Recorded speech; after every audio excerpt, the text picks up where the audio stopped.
عزیز طلباء و طالبات جماعت 12ویں، اس سے قبل کے پیریڈ میں ہم نے تاریخ کا 10واں سبق سرد جنگ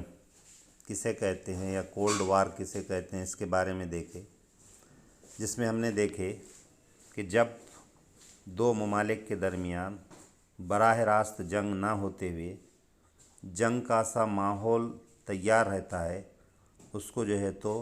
سرد جنگ کہا جاتا ہے، جس میں ہم نے دیکھے کہ دوسری عالمی جنگ 1945 میں ختم ہوئی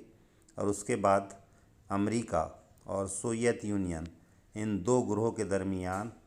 سرد جنگ شروع ہوئی اور اس میں کمی کرنے کی کوشش کی گئی، لیکن ہم نے کل دیکھے سرد جنگ کی پیش رفت میں کہ تنازع ان کے بیچ بڑھتا ہی گیا، لیکن ایک دور آیا جب سوویت یونین کے صدر گورباچوف بنے جو کمیونسٹ پارٹی کے سیکریٹری تھے، تو ان کے دور میں ان دونوں ممالک کے درمیان تناؤ کو کم کرنے کی کوشش کی گئی، جسے دیتانت کہا جاتا ہے۔ دیتانت یہ فرانسیسی زبان کا ایک لفظ ہے جس کے معنی ہوتے ہیں دو فریق ملکوں کے درمیان دشمنی یا تناؤ میں کمی واقع ہونا۔ امریکہ اور سوویت روس نے دیتانت کا عمل شروع رکھنے کا موقف اختیار کیا، کیونکہ دونوں بھی اس بات سے واقف تھے کہ سرد جنگ کبھی بھی جنگ میں بدل سکتی ہے، اس لیے ان دونوں ملکوں نے آپس میں طے کیا کہ ہم بات چیت کریں گے، تناؤ کم کرنے کی کوشش کریں گے۔ اس کے بعد 1973 میں فرانس کی راجدھانی پیرس میں ایک کانفرنس منعقد کی گئی، اس میں ویتنام کی جنگ کو ختم کرنے کی کوشش نے رفتار پکڑ لی، کیونکہ ویتنام ایک چھوٹا سا ملک تھا جہاں پر مداخلت کر کے امریکہ قابض ہونا چاہتا تھا، اس لیے فرانس ایک جمہوری ملک تھا تو اس کی راجدھانی پیرس میں ایک کانفرنس منعقد ہوئی اور اس کے بعد جو ہے تو ویتنام کی جنگ کو ختم کرنے کی کوششوں نے رفتار پکڑی۔ اس کے 2 سال بعد 1975 کی ہلسنکی کانفرنس میں قیام امن کی بات چیت اگلے مرحلے پر پہنچی، یعنی امریکہ اور روس یہ چاہتے تھے کہ یہ جو سرد جنگ جاری ہے یہ کسی طرح سے جو ہے تو اس میں کمی واقع ہو، اس کے لیے بات چیت کا سلسلہ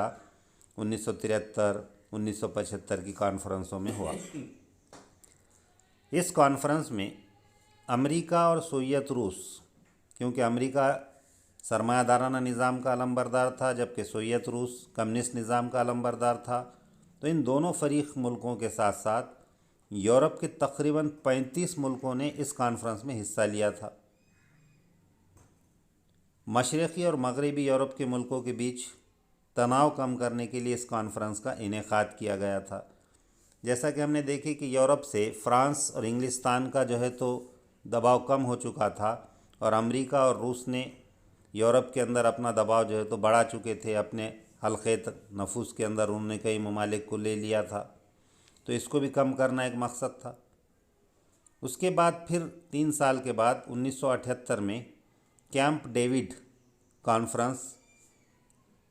منعقد کی گئی، جس میں اسرائیل اور عرب ملکوں کے درمیان تنازع کو حل کرنے کی کوششوں پر زور دیا گیا، کیونکہ ہم سبھی جانتے ہیں کہ 1948 تک اسرائیل نام کا کوئی ملک دنیا میں نہیں تھا،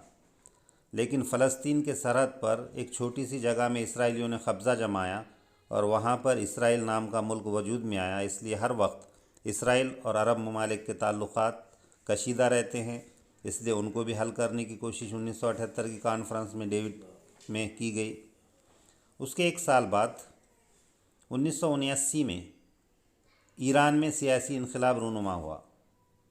شاہ ایران، یعنی ایران میں پہلے بادشاہت ہوا کرتی تھی، تو وہاں کا جو بادشاہ تھا اس کی جلا وطنی کے بعد ایران میں آیت اللہ خمینی کا اقتدار قائم ہو گیا جمہوری طرز سے۔ تو پہلے ایران میں بادشاہت تھی، ایران جو ہے تو ایک شیعہ ملک ہے، تو وہاں کے بادشاہ کو وطن سے بے وطن کیا گیا، جلا وطن کیا گیا، اور پھر جمہوری طرز پر آیت اللہ خمینی کا اقتدار وہاں پر قائم ہوا۔ تو یہ سب جو باتیں ہوئی یہ جو ہے تو کسی طریقے سے دونوں ممالک کے درمیان تناؤ کو کم کرنے کے لیے ہوئی۔ ایران امریکہ کے ساتھ اپنے سیاسی تعلقات ختم کر کے سینٹو معاہدے سے دستبردار ہو گیا۔ تو ایران نے کیا کیا، امریکہ سے اپنے تعلقات ختم کر دیے اور اس کے ساتھ جو سینٹو معاہدہ تھا اس کو بھی ختم کر دیا۔ سوویت روس نے افغانستان میں کرمال کی قیادت میں 1979 میں سماجوادی حکومت قائم کی۔ کیونکہ روس کمیونسٹ ملک ہے تو افغانستان کے کرمال کے مقام کرمال نام کے جو ہے تو لیڈر کی قیادت میں انہوں نے وہاں پہ سوشلسٹ یا سماجوادی حکومت قائم کی افغانستان میں۔ اس طریقے سے روس نے افغانستان کو اپنے حلقے نفوذ میں لے لیا۔ امریکہ اور روس ان دونوں ملکوں کو اندازہ تھا کہ تیسری عالمی جنگ کسی بھی وقت واقع ہو سکتی ہے، کیونکہ سرد جنگ یعنی براہ راست جنگ نہ ہوتے ہوئے جنگ کا سا ماحول تھا، اس لیے تیسری جنگ کو دعوت دینا ہو سکتا تھا۔ اس لیے ان دونوں ملکوں نے کیا کیا کہ آپس میں دیتانت کا استعمال کر کے تنازع کو یا ٹینشن کو یا دشمنی کو تناؤ کو کم کرنے کی کوشش جو ہے تو کی، اور انہوں نے ایٹمی ہتھیاروں کے استعمال کی حد بندی سے متعلق ایک معاہدہ کیا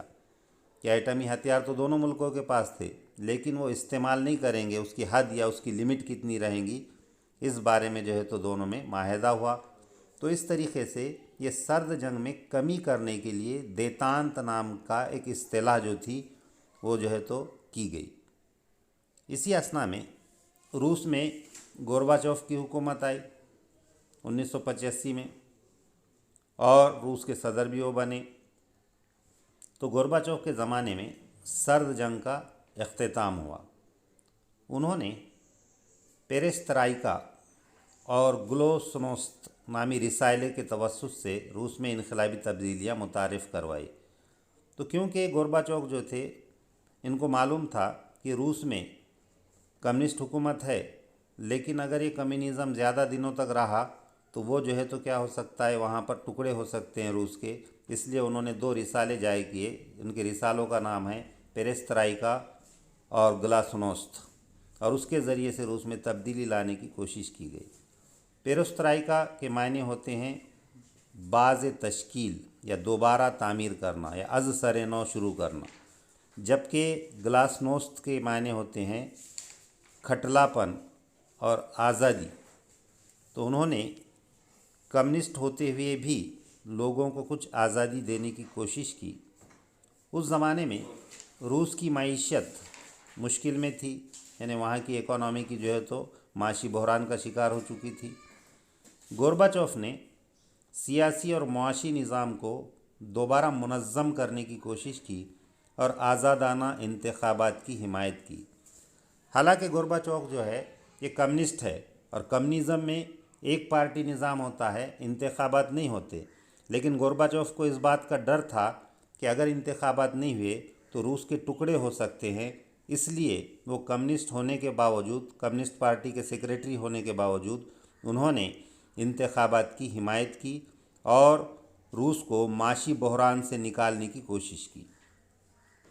اشتراکی جماعت یا کمیونسٹ پارٹی کی اجارہ داری کو ختم کرنے کی بھی کوشش کی۔ اجارہ داری کہتے ہیں ڈومینیشن کو، یعنی کسی ایک پارٹی کا جو ہے تو ڈومینیشن رہنا، تو اس کو بھی انہوں نے کم کرنے کی کوشش کی۔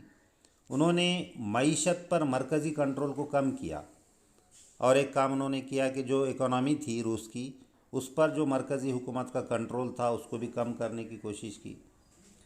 مصنف یعنی رائٹرز، ادیب، صحافی یعنی اخبار میں لکھنے والے، اور دانشور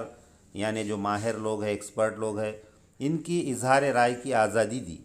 ورنہ کمیونسٹ حکومت میں ایسا ہوتا ہے کہ آپ اپنی رائے نہیں رکھ سکتے، آپ کو جو ہے تو صرف دب کر رہنا پڑتا ہے، مذہب کی آزادی نہیں رہتی، تقریر کی آزادی نہیں رہتی۔ لیکن گورباچوف نے یہ چیزیں دینا شروع کی۔ مشرقی اور مغربی جرمنی کا تنازع ختم کرنے اور ان دونوں ملکوں کو ایک کرنے میں اہم کردار نبھانے والے گورباچوف خود اپنے ملک کو متحد رکھنے میں ناکام رہے۔ تو جرمنی کے اندر مشرقی جرمنی اور مغربی جرمنی، برلن کی تقسیم کر کے جو بنایا گیا تھا اس کو بھی ایک کیا انہوں نے، دیوار برلن کو منہدم کیا، لیکن روس کو وہ متحد نہیں رکھ سکے، اور ان کے دور میں ہی روس کے ٹکڑے ہو گئے۔ 1991 میں روس کا زوال ہوا اور اس کے ذریعے سے 14 ملک آزاد وجود میں آئے اور 15واں ایک روس تھا، جس میں روس کے ٹکڑے ہونے کے بعد جو 9 آزاد ملک وجود میں آئے: Estonia, Latvia, Lithuania, Belarus, Moldova, Georgia, Armenia, Azerbaijan, Turkmenistan, Uzbekistan, Tajikistan, Kyrgyzstan, Russia یعنی روس ایک ملک ہے، یوکرین اور قزاقستان۔ تو جو روس سوویت یونین ایک متحد ملک تھا، اس کے ٹکڑے ہو کے 14 چھوٹے چھوٹے ممالک جو ہے تو وجود میں آئے، اور اس طریقے سے یہ جو سرد جنگ تھی اس کا خاتمہ روس کے زوال کے ساتھ 1991 میں ہوا۔ آئندہ انشاءاللہ ہم اس کے بعد کا جو ہے تو اگلے پیریڈ میں دیکھیں گے۔